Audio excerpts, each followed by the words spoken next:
Recent mass shootings have spurred an enormous gun control debate in America. We will not give mention of these mass shootings, as those that perpetrated these events do not deserve credit for their horrendous actions. However, we will look at historical events made possible by unarmed populaces, murder statistics, and the effectiveness of gun control. This information is being presented in order to inform you and protect you from the tyranny that is making an assault on the American people. First, let's take a look at the Second Amendment and its meaning. In the United States, gun ownership is protected by the Second Amendment and is clearly documented in the Bill of Rights. The Bill of Rights is the collective name for the first 10 amendments to the United States Constitution. These limitations serve to protect the natural rights of liberty and property.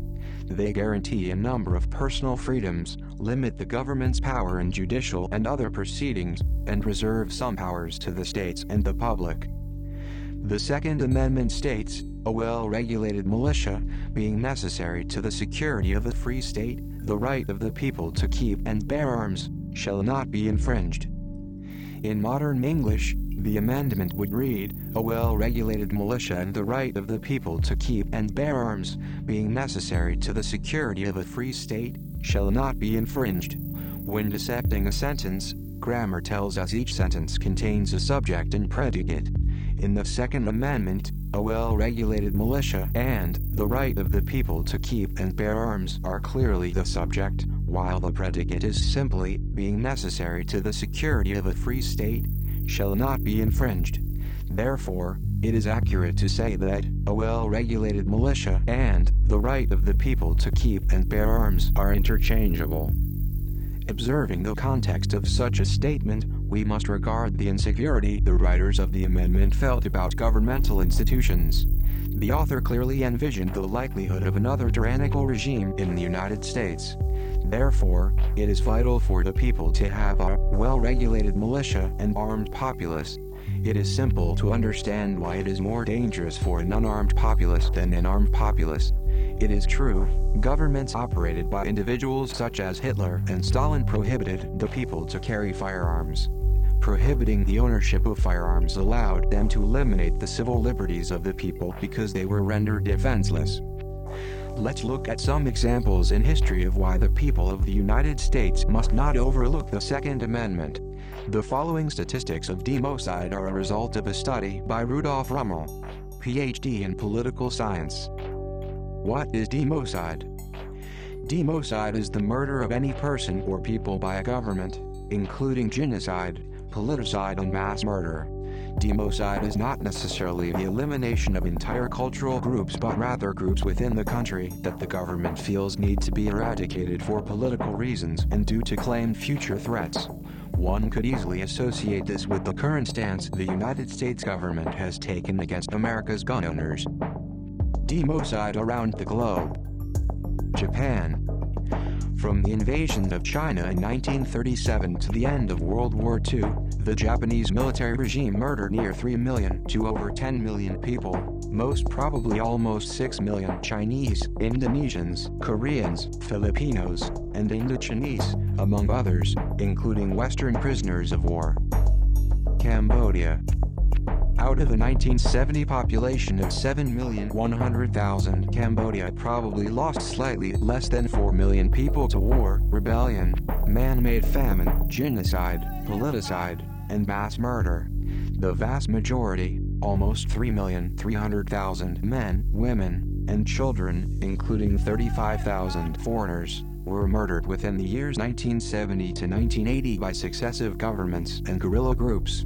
Most of these, likely near 2,400,000, were murdered by the communist Khmer Rouge. Turkey. Turkish leaders decided to exterminate every Armenian in the country, whether a frontline soldier or pregnant woman, famous professor or high bishop, important businessman or ardent patriot. all 2 million of them.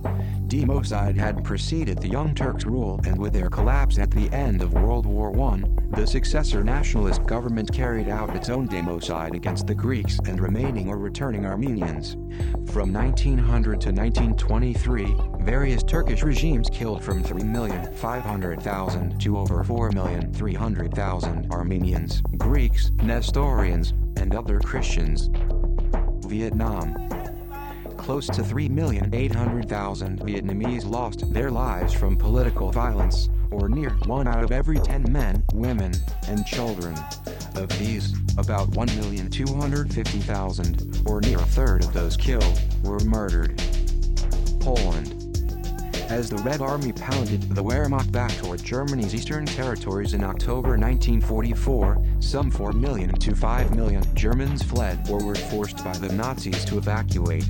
Thousands were killed by Soviet artillery and strafing planes, machine gunned on the roads and run over by tanks, or disappeared into holes in the ice created by bombs.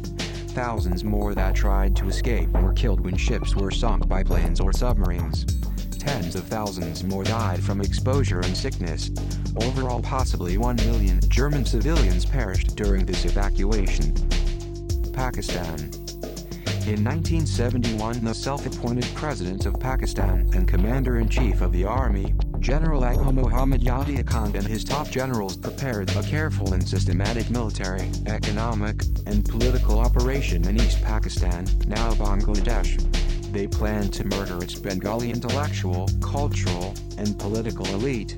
Additionally, they planned to indiscriminately murder hundreds of thousands of its Hindus and drive the rest into India.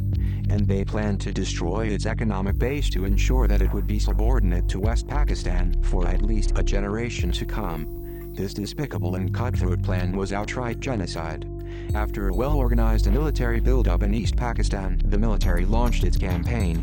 They succeeded in killing perhaps 1,500,000 people, created 10 million refugees who had fled to India, provoked a war with India, incited a counter-genocide of 150,000 non-Bengalis, and lost East Pakistan. Yugoslavia. During the Second World War in Yugoslavia, the Nazis, Chetniks, Croatian Ustashi, and the communist partisans in successor Tito regime committed massive democide. The Croatians alone may have murdered some 655,000 people, the greater majority Serbs. The Tito regime itself killed in cold blood some 500,000 people. North Korea. From 1948 through 1987, the Democratic People's Republic of Korea was ruled by Kim Il-sung, an absolute communist dictator who has turned his country into an Orwellian state. People were so tightly controlled in all their activities, and those visitors that were allowed in were so managed, that comparatively little independent information about the regime's purges, executions, and concentration and forced labor camps filtered out of the country. Perhaps from 710,000 to slightly over 3,500,000 people have been murdered, with a mid-estimate of almost 1,600,000. Mexico. Pre-revolutionary and revolutionary Mexican regimes committed murder on a massive scale, surely totaling at least hundreds of thousands of Indians, peons, innocent villagers, captured soldiers, and conscripts. From 1900 to 1920, total government democide alone amounted to somewhere between 600,000 to 3,300,000 Mexicans, perhaps closer to 1,400,000 killed. Russia. From 1900 until he was deposed in 1917, Russia was ruled by the last of the Russian Tsars, Nicholas II. Taking into account all the democide under the Tsar, possibly near 900,000 to almost 1,500,000 Russians, subjects of the Russian Empire, and foreigners were killed. Perhaps around 1 million. America. Estimates show that between 10 million and 114 million Native Americans were killed as a direct result of U.S. actions. You must ask yourself, do you really want to put your life and the lives of your family members in the hands of the government? Now that we have looked at the results of a defenseless population around the world, we will take a look at murder in the United States of America. The following statistics were obtained from the Federal Bureau of Investigations from year 2007 to 2011. 2007. Total murders, 14,916. 49% by handgun, 3% by rifle, 3% by shotgun, 12% by other firearms, 33% not firearm related. 2008. Total murders, 14,224. 48% by handgun, 3% by rifle, 3% by shotgun, 13% by other firearms, 33% not firearm related. 2009. Total murders, 13,752. 47% by handgun, 3% by rifle, 3% by shotgun, 14% by other firearms, 33% not firearm related. 2010.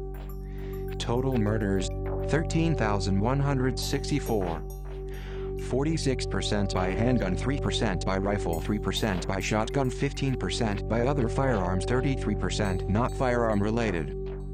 2011. Total murders, 12,664. 48% by handgun, 3% by rifle, 3% by shotgun, 13% by other firearms, 33% not firearm related. If we consider FBI statistics of the murder rate in the USA from 2007 to 2011, there is an obvious decline in murders by 15%. This decrease occurred during times of increased gun ownership, the adoption of concealed carry across the nation, and the end of the so-called assault weapons ban. The statistics also show that even though there is a drop in murder, the means by which murder is committed remains consistent over the 5-year period. If there were a gun murder epidemic in America as portrayed by the government, the statistics would have shown an increase of the use of firearms as a means of murder. The statistics show that there is no increase or decline, and the percentages have remained the same over the past 5 years, therefore discrediting the government's claim that there is a firearm epidemic plaguing America. Now that we have 5 years of statistics out of the way, let's take a look at how well gun control works in America. Chicago arguably has the strictest gun laws in the nation. Therefore, we will use Chicago as a prime example. Chicago gun control. Chicago implemented a ban on guns in 1982, yet these bans have proven ineffective in curbing murders in recent years. 2007, 448 murders. 2008, 513 murders. 2009, 459 murders. 2010, 436 murders. 2011, 435 murders. 2012, 506 murders. In the 5-year period from 2007 to 2011, Chicago amounted to over 3% of all murders in America. If you take a look at gun control Chicago, you will notice that strict gun control laws have failed to produce significant change in murder rates. In fact, 2012 statistics show that murder rates are climbing in Chicago, yet the corrupt Chicago political machine calls for stricter gun control throughout the state of Illinois. They ignore FBI statistics that show over 50% of the murders in the state occur in gun-controlled Chicago. Chicagoans do not enjoy the same safety the majority of Illinois communities do. Downstate communities are safer than Chicago and are not plagued by Chicago's draconian gun laws. What does all this information tell us? First and foremost, despite increased gun ownership, murder rate in America is on a steady decline. Second, gun control does not make for a safer place to live. We can see this by observing Chicago murder statistics and mass murders perpetrated in gun-free zones. Third, simple research on your part will prove that communities that are not stricken by draconian gun laws are safer in America. Why gun control then? One can easily point the finger at government control over the people of the United States of America. An unarmed society is easier to oppress and force unconstitutional laws upon. History has proven this, and the harsh fact is that history can and will repeat itself. Accept no infringement on the Second Amendment and your natural rights to self-defense. Refuse any gun control law that would limit what kind of firearm you can own. Refuse any law that would restrict how much ammunition a weapon or magazine can hold. Refuse any law that would require you to register your firearms or ammunition. Registration ultimately leads to confiscation. Demand that the government enforce current laws rather than proposing more. If you allow the government to ban rifles and shotguns, keep in mind that out of all murders only 6% are perpetrated by the use of rifles and shotguns combined. 46% of murders are committed by the use of handguns. Therefore, after the rifles and shotguns are gone, uses of handguns will likely rise. This will give the government the fuel they desire to institute further bans on handguns, achieving their ultimate goal of total firearm bans. America, it is your duty to be informed. Do not believe what mainstream media tells you. You have the power of the internet at your fingertips. Use that power to your advantage. Do your research, observe what is happening around you, listen, learn, collaborate, and spread the truth. Remind your politicians that they work for you. They are not in position to control you. Peacefully protest tyranny, but under no circumstances surrender your arms. There may come a day when you need them to protect yourself from something far more dangerous than the common street thug. Lastly, join the NRA and other organizations dedicated to defending your Second Amendment rights. Volunteer your time to help raise funds for these organizations and donate what money you can. You must contribute in order to maintain your freedoms. America, take responsibility.